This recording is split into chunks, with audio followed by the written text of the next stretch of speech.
noite, tudo bem com vocês?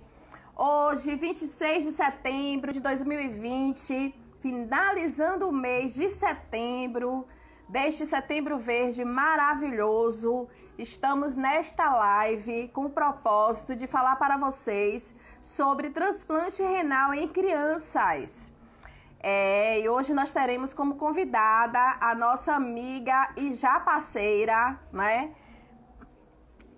Nossa amiga e parceira, grande pessoa que eu tive a honra de conhecer pessoalmente, Carolina Sodré.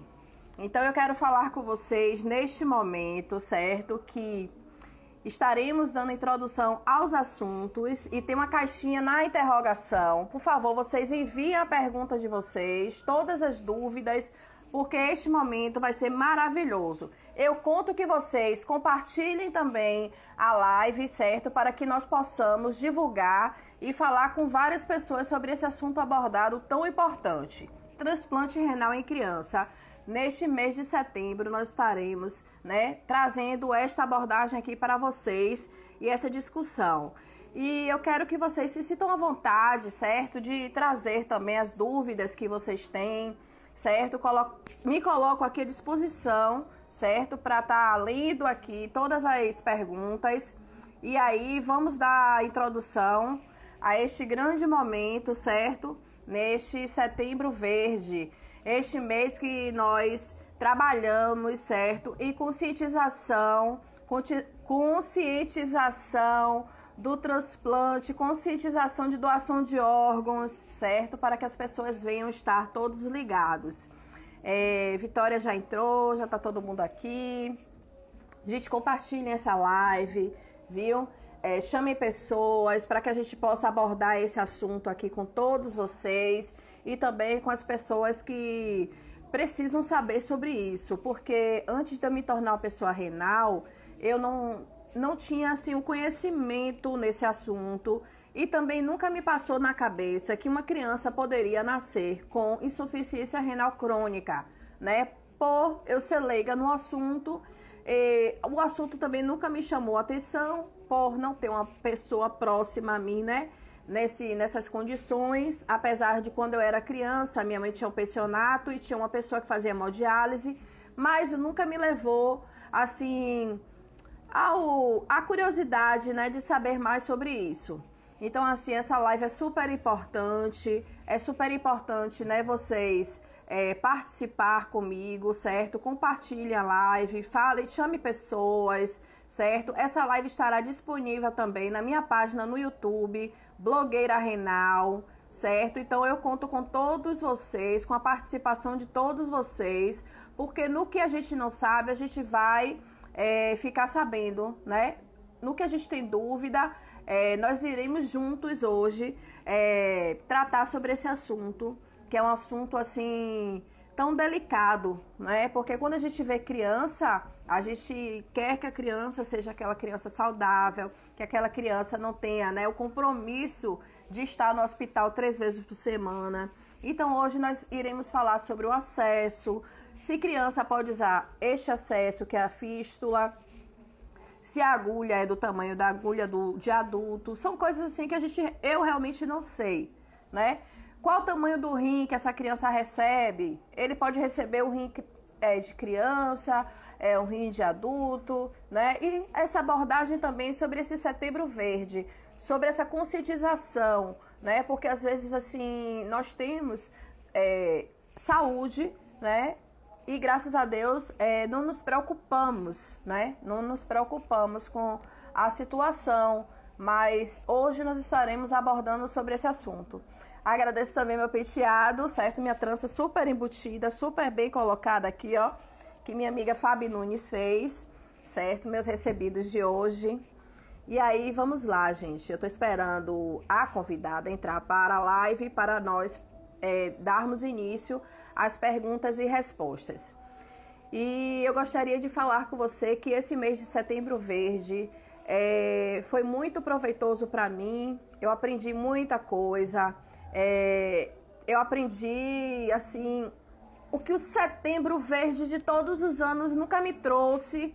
esse me trouxe assim uma cachoeira de coisas boas, entendeu? Coisas maravilhosas que realmente eu não tinha noção que eu podia aprender tanto.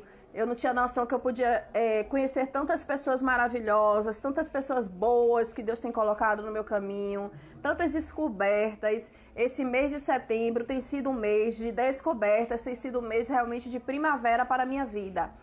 E cada momento é um momento e cada dia é um dia, né? E eu quero dizer para vocês que eu me sinto muito feliz, né, por já estar praticamente decidida sobre o meu transplante.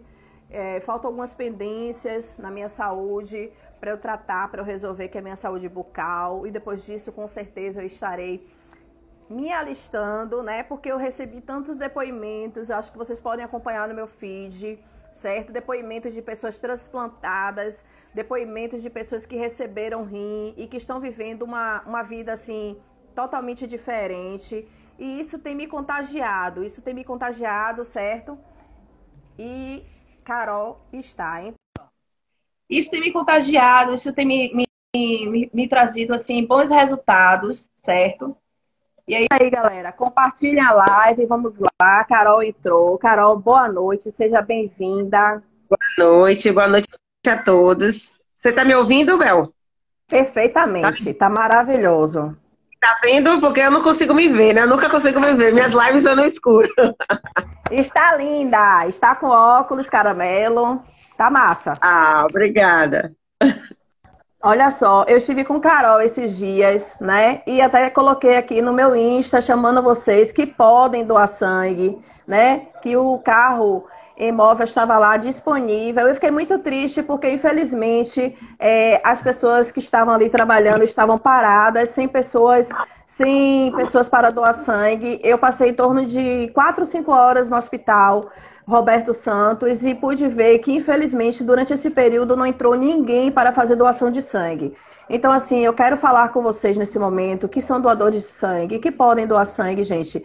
Se comprometam, né, com a sociedade, com as pessoas, com seus irmãos que estão precisando.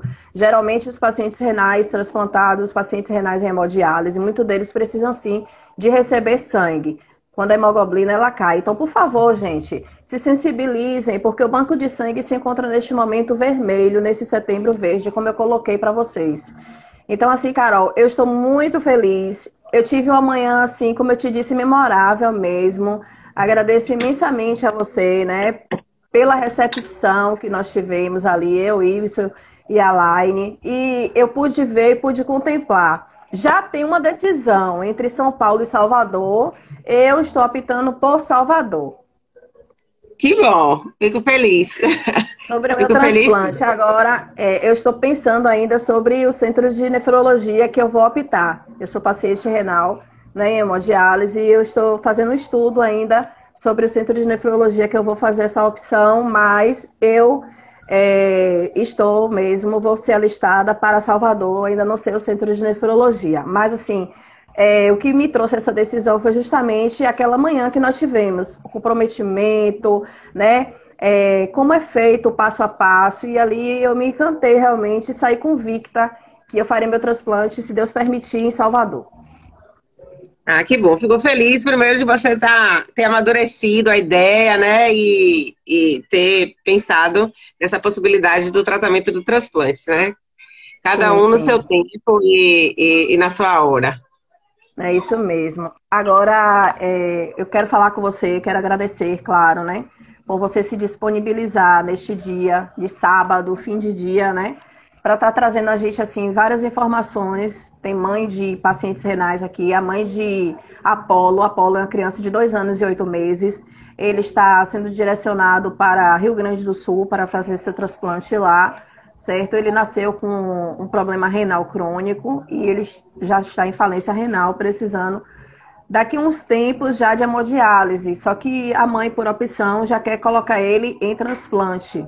E o que me trouxe, né, essa ideia de fazer essa live sobre transplante em criança, porque, como eu estava falando no início, eu descobri minha doença com 33 anos. Então, assim, eu não sabia de forma nenhuma, nunca me passou na cabeça que uma criança poderia nascer com insuficiência renal. Eu nunca, assim, nunca tive essa ideia na minha cabeça, né? Por se tratar que nunca aconteceu, tipo, na minha família, em pessoas próximas, essa coisa toda. Então, assim, hoje eu já tenho, né, a noção, mas também não sei como é feito, né? Eu visitei as crianças lá do Roberto Santos e pude ver que algumas, né, têm um acesso, outras têm outro tipo de acesso. Eu gostaria de, assim, que você me falasse sobre isso. Então, Cara, aqui tá travou aqui. falhando. É porque travou aqui, mas agora está me ouvindo? Tô ouvindo, tô ouvindo. Se você quiser, Tá, você sai e entra pra gente reiniciar com você, beleza. O que é que você acha? é melhor. Vou tentar aqui, Vá, peraí. viu? Então, pessoal, nós iremos fazer várias perguntas, certo? Vocês, por favor, passem as perguntas para que a gente possa passar aqui para a Carol e aí trazer esclarecimentos, né? Dúvidas que vocês tenham, que eu tenho, eu já estou passando aqui, certo? E aí, vamos lá.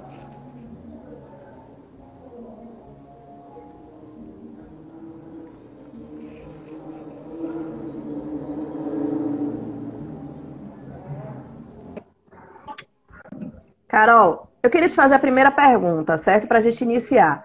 Como é que Sim. uma mãe, como é que uma família pode saber que uma criança tem uma doença renal?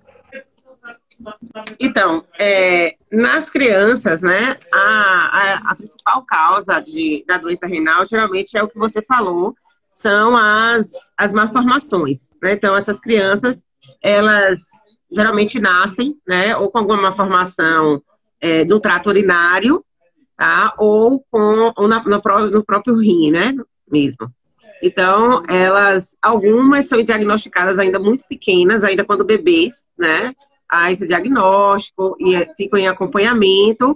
E em algumas situações elas acabam, infelizmente, evoluindo com a insuficiência renal e até indo para a diálise, ainda muito pequena. Outras crianças, elas acabam, infelizmente, não tendo o acesso a um diagnóstico correto, um diagnóstico seguro, né, desde o do nascimento, ficam apresentando infecção urinária, né, sintomas, e não chegam, o médico, os pediatras, né, geralmente que atendem essas crianças, muitas vezes não consegue fazer esse diagnóstico logo, e às vezes quando essa criança vai descobrir, ela já está em uma urgência dialítica, ela já perdeu a função renal. Né, isso também pode acontecer. Né? Infelizmente, nem todos os pacientes conseguem ter acesso a um serviço de saúde e profissionais, né, que tenham, né, essa experiência, esse olhar diferenciado para esse tipo de diagnóstico. Né? Então, a grande maioria das crianças é por conta disso mesmo, são malformações que elas desenvolvem. Tá? É diferente dos adultos, que a principal causa, nas principais, é a hipertensão e a diabetes, lógico que tem outras, né, mas essas são as que lideram aqui no Brasil. Mas nas crianças, Criança, são as malformações. a criança, quando ela vai para hemodiálise, os acessos dela pode ser fístula ou catéter? São os mesmos acessos e as mesmas agulhas, assim, as mesmas coisas? Ou tem mudança? Não, é tudo específico para a pediatria, né? Para a idade. Todo o cuidado, toda a atenção, todos as prescrições, elas são específicas para a criança. Tanto é que o nefrologista, ele precisa também ser um nefrologista pediátrico ou um nefrologista que tenha experiência, né, em cuidados com criança. Né? Pode, em alguns serviços, quando são crianças já maiores, né, às vezes eles vão para outros serviços que não são referência para nefropediatria. A gente tem aqui alguns casos de crianças que já estão grandinhas, né, já estão na pré-adolescência, e aí elas acabam indo para outras clínicas, e aí nessas clínicas, porque são mais próximas da cidade que elas moram, e indo para lá, e nem sempre você tem o atendimento específico do nefropediatra, mas existe essa especialidade, e os serviços que estão como referências para crianças, geralmente ele é atendido pela nefropediatria. Aqui em Salvador, quais são os centros de nefrologia que trabalham com crianças renais? Olha, o que eu tenho conhecimento, pode ser que tenha outros, né? Mas o que eu tenho conhecimento é o Hospital Roberto Santos, né? Que é o centro que tem referência para a nefropediatria. Tá? Então, pode ser que existam outros, como eu falei, e que eu não conheça. Mas o que eu A tenho gente conhecido... consegue. A gente Eu consegue acredito... hoje. Sim. A gente Pode consegue falar. hoje em Salvador fazer um transplante renal em criança. Sim, sim. O Hospital Ananeri, né, ela há 8 anos realiza o transplante renal pediátrico. Né? A doutora Fátima Gesteira, que hoje é falecida, infelizmente, foi uma grande guerreira. Que antes disso, essas crianças, elas eram muito referenciadas para o Rio Grande do Sul, que é na equipe lá da doutora Clotilde, tá? Que é uma grande referência em nefropediatria, é um centro formador, inclusive, e essas crianças iam muito para lá. Então, elas eram diagnosticadas e, e eram referenciadas para lá, porque aqui não se fazia até então, né? Naquela época. Isso há cerca de 10 anos atrás, 10, 9 anos. Então, a doutora Fátima, que sempre foi muito sensível à causa, né? Assim, hoje, ela é, eu digo assim, que a peça-chave para que a Bahia hoje realize transplante renal pediátrico. Então, ela foi a grande entusiasta, ela foi, né, fez toda a capacitação e ela lutou junto com os esforços dela e buscou recursos junto ao governo do estado, e aí ela passou a credenciar o Hospital Ananeri também como centro de transplante pediátrico.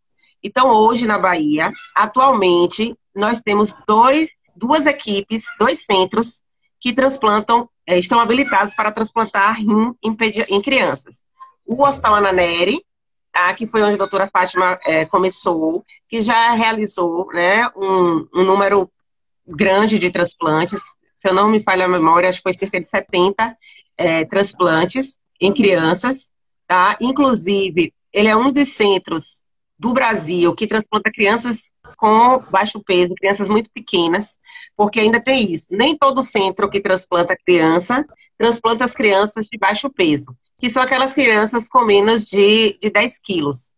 Então, essas crianças, elas têm, porque a parte vascular dessas crianças, né, ela ela ainda está em desenvolvimento, então requer uma técnica mais apurada. Mas aqui, a equipe do Hospital Ananeri, ela tem essa capacitação.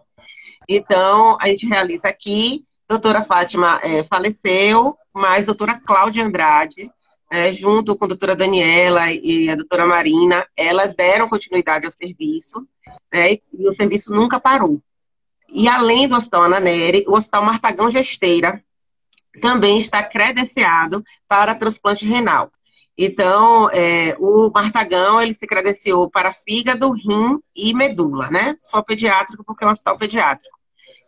O ambulatório do transplante de medula e do transplante de fígado já foi iniciado agora no mês de setembro, tá? E em breve eles também já estarão com o serviço de transplante renal ativo.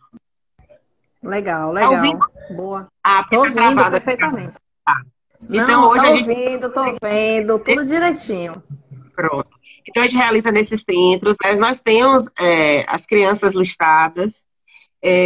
No transplante pediátrico, né? No caso da pediatria, muitas crianças realizam o transplante com o doador intervivos, né? Geralmente os pais, às vezes os avós, né? São os Criança, doadores. rapidinho, a criança, ele pode receber um rim de um adulto? Pode. Inclusive o rim cadáver. Né? Agora, sim. Só que no rim cadáver, eles recebem rins de doadores mais jovens, né? Assim, você não tem como colocar o rim de um doador de 50 anos na criança de 5, de 10. Aí, sempre a equipe tem que fazer, né, análise bem apurada da condição do rim e opta sempre por doadores mais jovens, tá? Existe assim um limite de idade, tipo, a criança tem que começar, ela pode fazer um transplante a partir de 6 anos, 5 anos. Existe isso? Não existe idade. Assim, a criança já sendo diagnosticada, né, com a insuficiência renal, como o caso do garotinho que você citou, né, Apolo, eu não conheço o garotinho, mas assim, ele pode fazer o transplante. Foi muito bom você trazer esse exemplo do caso dele, que chama que é o transplante pré-empitivo. E poucas pessoas sabem que a legislação brasileira permite esse tipo de transplantes. Então, só para quem está nos ouvindo entender o que é o transplante pré-empitivo. É aquele transplante que você realiza antes de fazer a primeira diálise. Antigamente, quando a legislação não previa isso, a pessoa tinha que iniciar a diálise para depois ela começar os trâmites da avaliação pré-transplante. Tá? Infelizmente, a grande maioria dos pacientes, eles só chegam na fila depois que eles já estão em diálise. Mas existe essa possibilidade. Lógico, não são para todos os casos. Não são para todos os casos. Existem casos bem específicos, isso está descrito na legislação, né, na portaria 004 de 2017. Não é o hospital que cria os critérios, não é a central de transplantes que cria o critério. Os critérios são únicos, né, e são iguais para qualquer estado do Brasil, mas essa possibilidade existe. Pode falar, sua dúvida. Tem uma pergunta aqui. Então pode colocar o rim em uma pessoa de 19 anos e uma criança de 12? Ou em uma criança de 2? Pode? Pode. Inclusive, Dalmon, né, que perguntou, a legislação... É meu filho. Ele colocou que... seu filho? Oi? É meu filho. Nossa, você tem filho grande assim? Eu tenho um de 22, que já está casado, saiu com a esposa. Tenho ele, né? E tem uma de 16, uma menina de 16. Que bom. Olha o Alexandre Barroso entrando aí, né? Nosso grande incentivador também. Eu não sei se vocês conhecem, mas ele... Depois, você pode entrar em contato com ele, talvez fazer uma live. Ele tem uma história muito bonita. Ele realizou 3 transplantes de fígado, né? Em sequência. E aí ele tem um livro que é O Dia que Quase Morri. É bem legal. Então, obrigada por nos prestigiar aí. Então, assim, como obrigada. Seja bem-vindo. Como eu estava falando, a legislação, ele diz que sempre que eu tenho um doador dentro da idade considerada como pediátrico, né, que é de 0 a 18 anos, a prioridade é que os órgãos desses doadores que têm idade entre 0 e 18 anos sejam transplantadas em receptores que também têm entre 0 e 18 anos. Então, todas as vezes que eu tenho um doador no perfil de pediatria, por exemplo, eu tenho hoje na central a gente tem uma pessoa, né, um adolescente de 16 anos que está em processo de diagnóstico de morte cefálica. Vamos supor que se confirme a morte cefálica, que a família seja entrevistada e opte pela doação. Quando a enfermeira que estiver na central for rodar o ranking de receptores, ou seja, ela vai puxar o que a gente conhece como fila, né, para ver quem são os contemplados, todas as crianças que estiverem na fila, elas vão encabeçar essa lista, ou seja, elas vão ser as primeiras. Mesmo que eu tenha um adulto que seja priorizado, as crianças ficam acima desse adulto priorizado. Porque a lei diz que eu devo implantar os órgãos dos pediátricos em receptores pediátricos. Tá? Por que a lei prevê isso? Justamente porque a gente sabe que existe, graças a Deus, né, um número de crianças, pacientes pediátricos que morrem é muito menor do que os adultos. Né? Morrem muito mais pessoas na idade adulta do que na idade pediátrica que tem morte cefálica. Então, já que você tem o doador pediátrico, o ideal é que você transplante no receptor pediátrico. Por quê? Porque aquele órgão vai acompanhar a expectativa de vida do receptor dele. Então, se você pega o rim de 16 anos e transplanta na criança de 2, você se aproxima mais da idade dele. Né? Então, assim, essa criança, ele vai se desenvolver. O rim de um adulto não é maior do que o de uma criança, é por isso que eu fico pensando, né? Como é que ele se encaixa em uma criança? Ele é maior, mas toda a equipe de cirurgia, né? Ele tem as técnicas e o aprimoramento para poder encaixar em uma posição em que dê tudo certo. Então, isso é possível. Da mesma forma que também pode ser implantado o rim de uma criança ou de um adolescente em um adulto.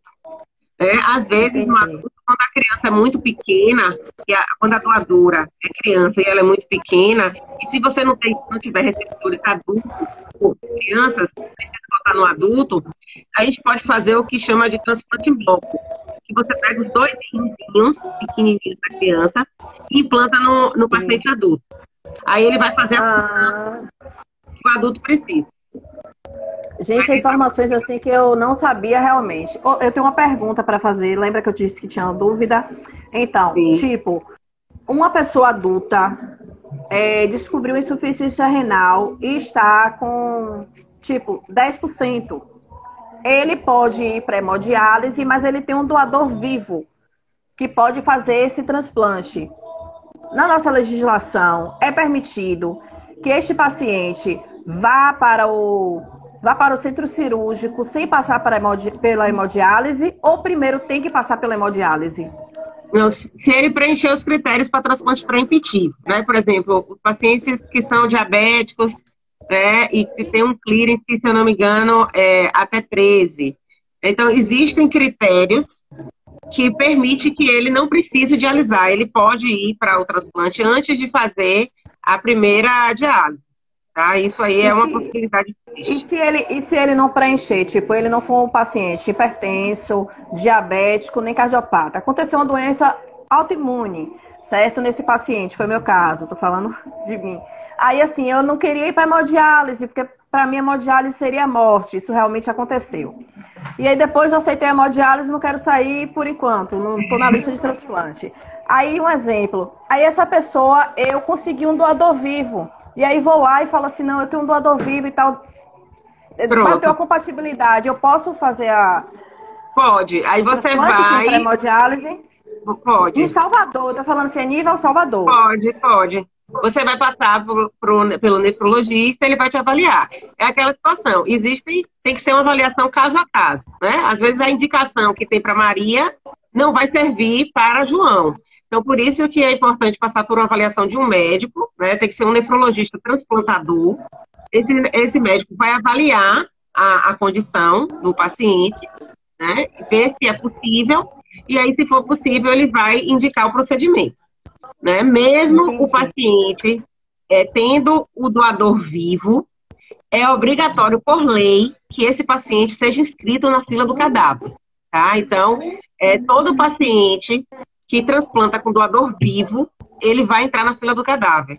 Então, o paciente vai lá, enquanto ele está fazendo os estudos, né, de compatibilidade, a dupla, né, tanto quem vai receber como uma pessoa viva que vai doar, enquanto isso está ocorrendo, a equipe vai colocar esse paciente na lista do transplante. E a gente já aconteceu, inclusive aqui na Bahia, a gente tem casos de pacientes que estavam se preparando para fazer intervivo e foi contemplado com rim de cadáver. Isso aí Foi pode mesmo. existir. E ele escolheu o de cadáver e deixou o doador vivo? Foi, ele escolheu de cadáver, porque assim, é como se o doador vivo fosse a reserva dele, né? Então, ele transplantou por É, cadáver, porque no caso do doador ia ser o irmão dele. Então, assim, ele poupou o irmão, porque o ideal seria que todo mundo transplantasse com rim cadáver, né? Que a gente não precisasse entendi. submeter o doador vivo a um risco cirúrgico, um risco anestésico. O paciente que doa em vida, ele vive normalmente, a gente sabe disso. Os riscos, eles não de morte, ele é muito pequeno. A gente sabe disso. Eu não estou dizendo aqui que as pessoas não devam doar, mas a gente sabe que o ideal seria que eu não precisasse dessa doação em vida, de uma pessoa viva. Né? Tem uma. Até porque essa pessoa que doa em vida, ela vive bem, mas ela precisa ter um acompanhamento, ela precisa ter os cuidados, porque quando você tira um rim, você deixa de ter 100% da sua função renal, né? Porque você tirou, então você vai ficar com um pouquinho menos do que a função que você tinha quando tinha os dois. Então, por isso, a gente Entendi. precisa ter um pouquinho mais de cuidado. Mas, claro que a pessoa vive normal, né? Não tem nenhum problema. Se, por um acaso, a pessoa que doou em vida, seja para uma criança ou para um adulto, né? Vamos supor, como eu falei, na criança, na pediatria, é muito comum você transplantar com o doador vivo. No fígado também isso acontece, né? Em outros órgãos também isso pode acontecer. E no futuro, a pessoa que doou, ela desenvolver insuficiência renal crônica, né? A lei brasileira dá uma prioridade para essa pessoa. A gente tem um caso aqui na Bahia, né, de uma filha que doou para a mãe, isso há muitos anos mesmo. Né? E hoje... A filha tinha quantos anos? Oi? A filha tinha quantos anos? A filha tinha que idade? Então, eu não lembro que idade ela tinha. Eu lembro desse caso porque esse processo chegou lá para a gente para avaliar. E aí, hoje, essa filha, ela está com, se eu não me engano, 56 anos, 57 anos. E ela desenvolveu insuficiência renal crônica. Caraca! Então, todo paciente que um dia doou em vida, ela tem prioridade de transplantar se um dia ela precisar. Porque o sistema entende que ela colaborou com o sistema em algum momento. Então, não teve nada relacionado com o fato dela ter sido doadora. Né? Infelizmente. Importantíssimas. Essa live é importantíssima. Eu tô assim, ó. Pode falar. Infelizmente, essa moça, né, que doou, hoje é uma senhora já, ela acabou desenvolvendo diabetes e acabou fazendo insuficiência renal crônica. Não tem nenhuma relação com o fato dela ter sido doadora para a mãe, tá? Só para exemplificar.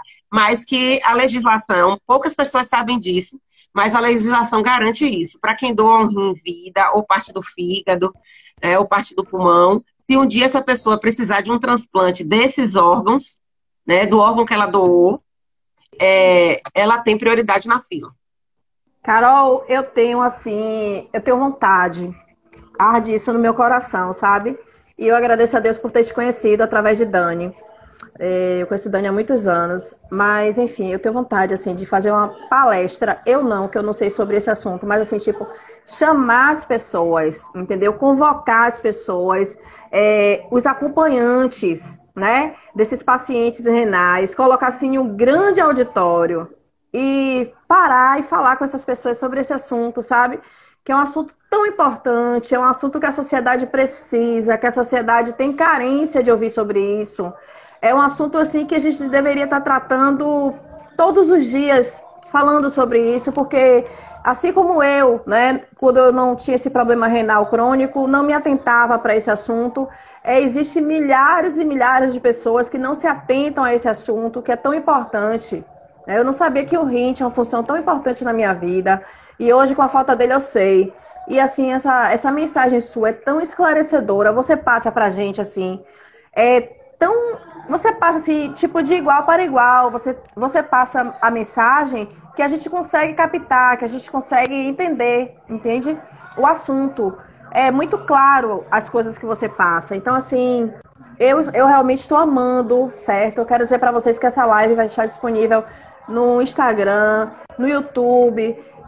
Eu acho que é necessário que a gente venha compartilhar sobre esses assuntos, porque muitas pessoas que estão assistindo a live aí, ó, são pessoas que não são renais. Dona Ju, Leila, elas não são pacientes renais, mas elas estão tendo esclarecimentos. Railane, Cris, né? São nossas parceiras também, estão aí pré-candidatas a vereadora de Salvador. Elas não têm conhecimento sobre o assunto, elas não sabem o quanto é importante, né, a função renal. Eu não sabia que um adulto poderia doar para uma criança. Eu não sabia, não tinha noção. Uma criança não pode doar um rim, claro. Mas assim, qual é a idade mínima para um paciente doar um rim hoje? Bento, seja bem-vindo, Bento. Gosto muito de você, não te conheço também, mas você é uma pessoa muito especial, prestativo, né? Bento, ele é o técnico, e eu sempre que preciso de alguma coisa assim, eu falo com ele me atende. Bento, você é uma pessoa iluminada de Deus. Vitória, eu fiz uma live com ela semana passada, ela foi para São Paulo, recebeu o rim da mãe dela. Inclusive, eu vi também eu quero saber que ela gravou. Eu quero saber de você, Carol. Vitória, ela descobriu a insuficiência renal aos 13 anos de idade, né? E aos 18 ela transplantou. Mas eu acompanhei um pouco Vitória, porque eu entrei para hemodiálise em fevereiro de 2017. E ela ela fez o transplante em setembro de 2017. Praticamente, foi eu entrando e ela saindo, né? Só que Vitória, ela precisou ir para São Paulo para fazer o transplante. Porque aqui em Salvador, ela tinha que estar na fila um ano, na regulação, um ano, aguardando, dá um ano, sendo que ela já tinha o doador dela vivo, que era a mãe dela, compatibilidade, tudo certo. E em Salvador ela não pôde fazer o transplante, teve que ir para São Paulo. Por que foi necessário ela ir para São Paulo? Então, eu não sei, eu não conheço o caso dela, então, assim, eu não posso nem emitir nenhuma informação, né? Porque a gente precisa avaliar o caso a caso, o que foi que ocorreu, né? Se ela precisava fazer alguma cirurgia combinada, se... Então, assim, a gente não sabe, teria que avaliar mesmo o caso. Mas a gente tem aqui o serviço, né? E diversas crianças transplantam aqui, adolescentes também. No caso dela, foi um transplante pediátrico. E existem também algumas pessoas que elas optam por ir para São Paulo, né? A gente ainda tem, não estou dizendo que foi o caso dela, mas ainda existe muito essa cultura, que isso vem sendo quebrado ao longo dos anos, né? Hoje a gente já convive mais com a situação inversa, né? A gente já tem recebido muitos pacientes que foram para São Paulo, entraram na fila lá, não transplantaram e eles estão retornando, né, para cá. Iveson, eu tenho um amigo assim, Iveson, né? Iveson, ele ficou 8 anos na fila de São Paulo e agora ele já está em Salvador ativo. Exato, então isso pode ocorrer, né? Foi como a gente conversou, inclusive, na última live. Assim, o que importa, o principal critério do transplante renal é a compatibilidade. Então, às vezes, você fica anos e anos na fila, mesmo estando em São Paulo ou em outro estado, Paraná, Santa Catarina, que são estados que você tem um volume maior, né, de doação, de doadores, mas muitas vezes o paciente não consegue transplantar. Da mesma forma que tem pessoas que testam assim 3, 4, 5, 6 familiares e não consegue ninguém compatível, né? Porque quanto mais miscigenada for a população, ou seja, quanto mais misturas raciais a gente tem, né? Quanto mais hábitos culturais diferentes, né? Doenças diferentes naquela população, tá? Mais anticorpos a gente vai criando e a gente vai acabando se diferenciando, né? Imunologicamente. Então, tem pessoas que têm uma dificuldade muito maior de encontrar doadores compatíveis, mesmo na família deles. E enquanto tem outros pacientes que conseguem transplantar bem mais rápido. Então, tem muitas pessoas que acreditam que ir para São Paulo, né, vai facilitar, vai adiantar, ou algumas pessoas vão achando que vai ter mais segurança do que transplantando aqui. Tá? Então, assim, eu sempre costumo dizer para os pacientes que cada um tem direito de transplantar naquele lugar que se sinta mais seguro e à vontade. Né? É a mesma coisa de fazer qualquer cirurgia. Se eu for fazer uma cirurgia plástica hoje, eu vou pesquisar vários cirurgiões plásticos, eu vou ver questões de pessoas que já fizeram com ele, de avaliação. Então, cada um é livre para dar as suas escolhas, né? Fazer as suas escolhas. Minha filha perguntou aqui. A resposta dela, eu acho que eu já sei que é não. Uma garota de 16 anos com rim saudável pode doar? Acima de 18 pode doar. Mas mulher tem algumas restrições, não é? Quais são as restrições? Tem alguma restrição? Porque eu me lembro que uma vez minha sobrinha, ela falou em doar e tal, mas não é o mesmo sangue que eu, então já descartou. Mas assim, ela não teve filho. Aí tem isso também, né? Tem uma restrição? Então, assim, acima de 18 anos, né, a legislação diz que qualquer pessoa pode ser doador, né? Tem que ser capaz, uma pessoa maior capaz. Mas aí você tem, cada equipe desenvolve cria os seus critérios, estabelece os seus critérios. Tá? Então, assim, como eu falei, existem equipes que não transplantam com doadores com menos de 30 anos, porque existe uma linha de que acredita que com menos de 30 anos, você não consegue fazer uma avaliação mais criteriosa e mais segura sobre a possibilidade dessa pessoa que está doando desenvolver uma doença renal no futuro. Então, isso é muito mais por segurança de quem vai doar.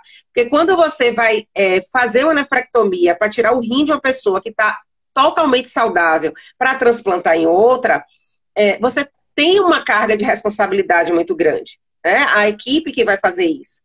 Então, porque muitas vezes a gente, né, o paciente que vai receber, o familiar que quer doar, ele faz aquilo ali pelo impulso da emoção, né? Lógico, é tanto que, por exemplo, os pais da pediatria, eles vão ser muito mais sensíveis, né? Eles vão ser muito mais, como que eu posso dizer aqui a palavra, mas ter uma sensibilidade, um olhar diferenciado do que o pai de uma pessoa que está adulta.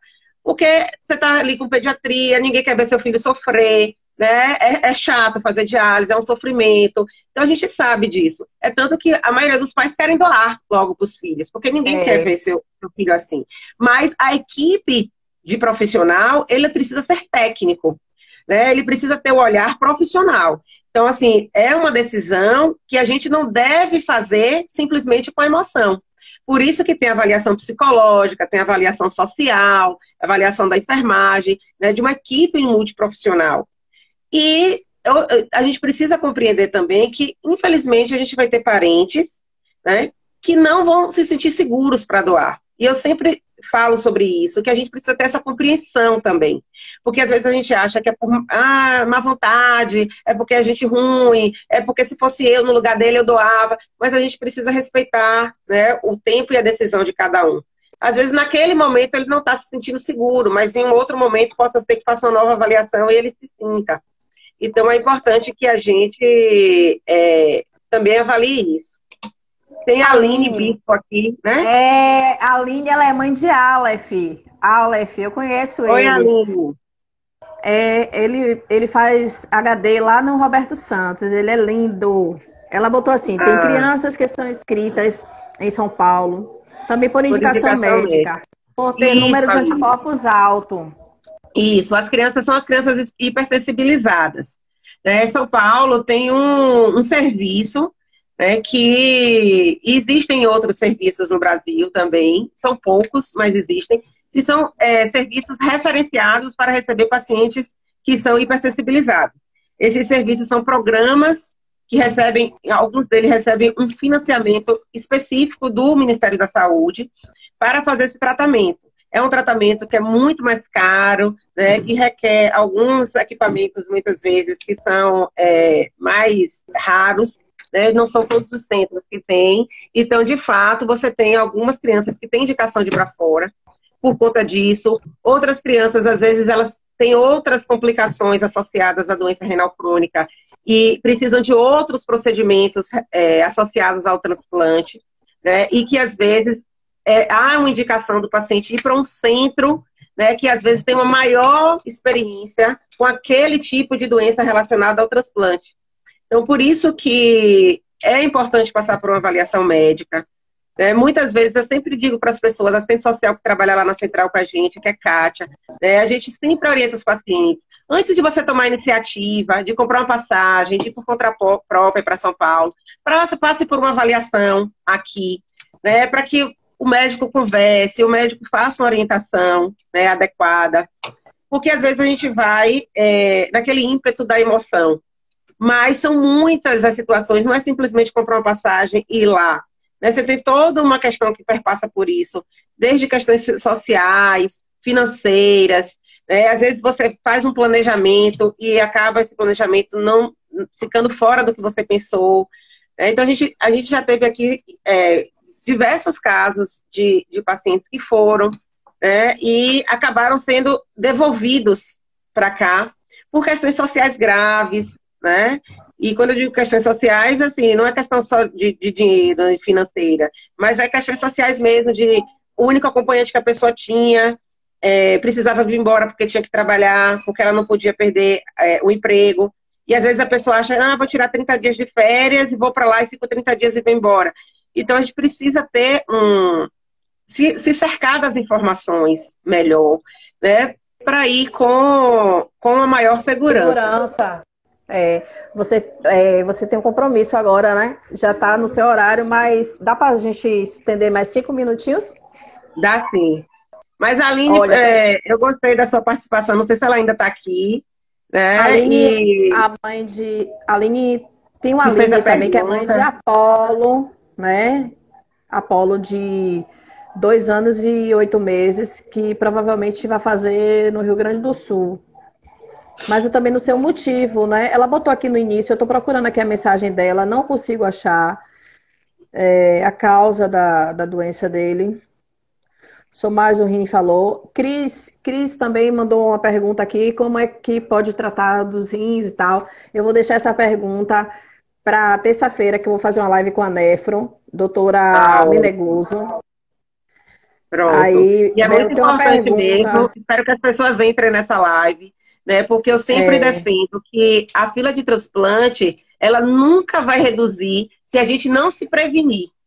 Porque a gente nunca vai conseguir ter um volume de doadores suficiente para ficar atendendo, né, um volume grande de pessoas que está entrando na fila.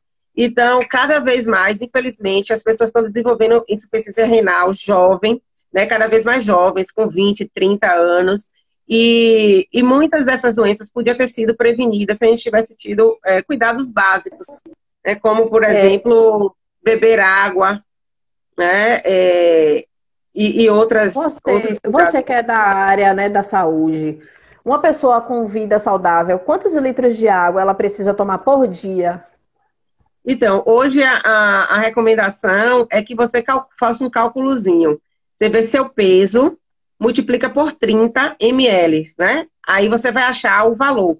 Então, por exemplo, um exemplo, tá? Uma pessoa que pesa 100 quilos, ela vai botar 100 vezes 30, vai dar 300, né? Ou 3.000 ml, que são 3 litros. Então, você calcula pelo peso corporal, né, da pessoa. Então, por isso é importante. Aqui, Aqui a ó. mãe da Aline A está mãe de... falando aqui. Isso. A mãe de Apolo, ela escreveu aqui. Um dos motivos, né, que ele tem que ir para Porto Alegre é o baixo peso. E aí, o que é que você me diz? Pronto. Provavelmente, eu não sei Aline, a Aline, bote, mas por favor, a idade dele, o peso. eu acredito que a Aline deve ter passado com ele por uma consulta com a equipe de doutora Cláudia, né, aqui. E Pro possivelmente Maria. ela deve ter feito as orientações, tá? Bento também está falando aqui que a doutora Luana é uma Doutora ótima. Luana, ela é nefropediatra, é? Não, ela é adulto, é a responsável técnica da equipe do Hospital Roberto Santos, mas ela Massa. transplanta adulto, tá? Legal, legal. Mas as nefrospediatras que transplantam no Ananeri e que também vão ser transplantadoras no Martagão Gesteira, elas são também do Roberto Santos, né? Não como transplantadoras, porque o Roberto Santos não é centro de transplante pediátrico, mas elas também passam como nefropediatra lá. Então, sempre essas crianças estão sendo avaliadas. Ela falou aqui que hoje a Apolo se encontra com 2 anos e 8 meses. E E o então, peso? provavelmente foi feito, né, Aline? Se você puder falar aí, se você passou por uma avaliação aqui e deve ter tido essa indicação de ir para lá, eu acredito que deva ser com a equipe da doutora Clotilde, né, lá em Porto Alegre. Aí ele pesa 7 quilos e 800 gramas. A criança que é renal crônica, muitas vezes, ela tem um desenvolvimento um pouco mais retardado, né? Aquele que eu digo assim, ela não cresce e não ganha peso, não são todos os casos, tá? Como uma criança que não tem a doença renal crônica. Né? Por isso, o transplante para a criança, ela é o melhor tratamento, né? Aquela criança que tem indicação de transplantar, o melhor tratamento para essa criança é o transplante, porque depois que essa criança transplanta, ela volta a se desenvolver, né? Tanto a parte física mesmo, de crescer, né? Como a parte cognitiva também. Então, ajuda muito. A Aline está falando aí que passou sim por avaliação. Né? Então, assim, eles são avaliados aqui, foi o que eu falei. Se a criança for avaliada aqui, da mesma forma de um adulto, e que a equipe da Bahia identificar que essa criança tem indicação de ir para fora do estado, essa criança vai ser encaminhada para fora do estado, ou adulto, né, qualquer paciente, né, e se ela passou por uma equipe de referência aqui na Bahia, e essa equipe deu essa indicação, esse paciente ele tem o direito à ajuda de custo do tratamento fora do domicílio. Tá? O tratamento de fora do domicílio é aquele tratamento para as pessoas que têm indicação de ir para fora do estado, porque passaram por um serviço do estado e o serviço indicou que eles fossem para fora. Tá? Ela botou aqui, estamos esperando ele colocar o botão na primeira consulta com a doutora Coutinho. Então, eu desejo boa Doutora sorte Carol, parabéns. A live para vocês. está sendo maravilhosa. Por mim, eu conversaria com você até 10 horas da noite, assim, porque você não cansa, sabe? Não cansa a gente. São informações, assim, maravilhosas. São coisas, assim, que a gente... esclarecedoras, entendeu? A coordenadora da escola da minha filha está na live, né? E eu queria também falar com ela, a Pro Maria. E eu acho que esse assunto deveria ser passado também no jardim da infância, entendeu? Desde lá, desde os pequenininhos, sabe? Até o terceiro ano, eu acho que esse assunto sobre rins deveria ser tratado, né? Quem sabe um dia a gente avance nesse método, né? Dessa importância de fazer xixi, de não segurar o xixi, porque se segurar o xixi dá problema, né? Dá infecção urinária. Então, assim, é importante a gente estar passando isso para as nossas crianças, para os nossos futuros, né? São os nossos futuras crianças. E como a live foi para falar mais, né? Foi mais voltada para o transplante pediátrico, né? Assim, a gente precisa ter bastante atenção. Não é comum crianças muito pequenas terem infecção urinária, principalmente infecções urinárias de repetição. Né? Então, assim, atentar para isso, evitar ficar fazendo automedicação. Toma um remédio que o vizinho tomou, toma um remédio que o primo tomou. Leva no médico, no pediatra, para poder fazer a avaliação, fazer o exame de urina, né? Porque às vezes um sumário de urina pode fazer toda a diferença. Né?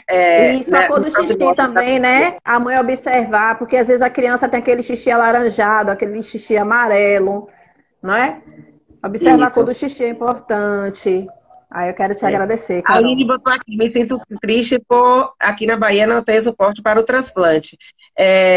Assim, a gente vem avaliando bastante. Eu acho que ela está falando, Aline, acho que você deve estar falando do suporte para o transplante da criança do baixo peso, né? No caso de Apolo. Isso. A gente também fica triste, a gente queria que todos os nossos pacientes pudessem ser transplantados aqui e transplantassem aqui. Porque a gente sabe que o melhor transplante é o transplante que você faz perto de casa, perto da sua família, né, dentro da sua cultura, tá? Que você sabe que você tem uma rede de apoio ali lhe cercando, que você não precisa se deslocar para lugares tão distantes, né, onde as pessoas falam diferente, onde as pessoas têm uma cultura diferente. Mas, infelizmente, como em qualquer procedimento, em alguns momentos a gente vai precisar fazer esse deslocamento. Mas, como a gente já está encerrando, eu quero que todas as pessoas que estão na sala saibam, né, que a Bahia evoluiu muito, que são muitos investimentos, tá? O governo do estado tem feito muito investimento nessa área. Não estou aqui fazendo política, mas para falar a verdade, enquanto trabalhadora do serviço, né, do SUS, a gente vê que é notório a evolução, né? Melhorou muito. A gente tem dobrado a cada ano o número de transplantes realizados e a gente continua trabalhando para que continue avançando. Né? A gente está chegando aí agora, no caso da pediatria, o Hospital Martagão Gesteira, né? Os profissionais também altamente capacitados, o hospital está bem aparelhado, já é um hospital de referência que todo mundo conhece aqui, né? O trabalho fantástico em pediatria que o hospital, né, realiza. Então, a gente espera que a gente consiga, em breve, que não mandar, né, mais nenhuma criança para fora do estado. Ou, quando precisar ir, que sejam aqueles casos muito específicos, onde não tenha mesmo outra forma de se fazer. Tá? Carol, eu quero te agradecer por contribuir, né, não apenas com as pessoas que estão assistindo agora, mas com as pessoas que vão assistir depois, né, e deixar esse recado, né, para todas as mamães que tem seus filhos pequenos, que não descuidem, faça seus exames de rotina, pegue seus exames do laboratório, entregue para o pediatra. Se perceber que a criança está com baixo peso, o que foi que eu aprendi hoje? Não é que a criança com baixo peso, uma criança pode ter um problema renal, sim. Então, assim, a gente, né, observar isso, verificar, cuidar das crianças, olhar a cor da urina, né, do seu filho, fazer o sumário de urina, tudo isso aqui foi passado, né, pra gente, creatinina, ureia, são exames básicos, baratíssimos. E sempre fazer a avaliação médica, né, aquela coisa, a gente não pode se automedicar, a gente não pode ficar com essa ideia de que abre o exame e olha o valor de referência, se tiver dentro do valor de referência o exame está normal. Então, precisa sim, né, ser acompanhado por um profissional médico, que tenha capacidade para poder fazer esse atendimento. E aproveitar para dizer a todas as pessoas que, se tiverem dúvidas, podem procurar a Central de Transplantes, né? Nós estamos sempre disponíveis para atender a toda a população. A gente tem um telefone, que é o 0800 284 0444. Vocês podem estar ligando, né? Se quiserem ir pessoalmente na central. Agora, por conta da pandemia, a gente não está orientando muito os pacientes, né? Para evitar esse deslocamento mesmo.